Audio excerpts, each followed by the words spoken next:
the Army has decided to discharge dozens of Army soldiers who signed enlistment contracts a few years ago. The reason they're being discharged apparently is because the Army has been unable to complete background checks on them.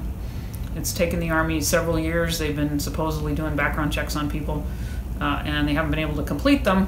So they're now discharging these soldiers on the grounds that they might be a national security threat because nobody's been able to finish the background checks.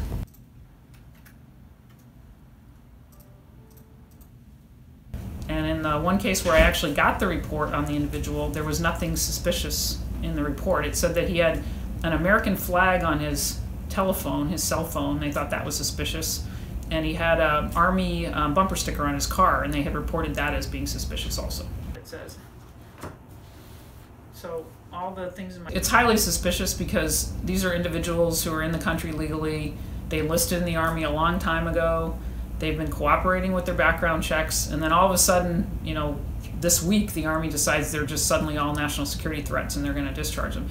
It appears to me that what's going on is the Army got tired of spending resources processing the background checks that they were ordered to do, so they've come up with a specious excuse for kicking everybody out. By date. Well, these individuals will be hurt, their families will be hurt, but more importantly, national security is going to be hurt.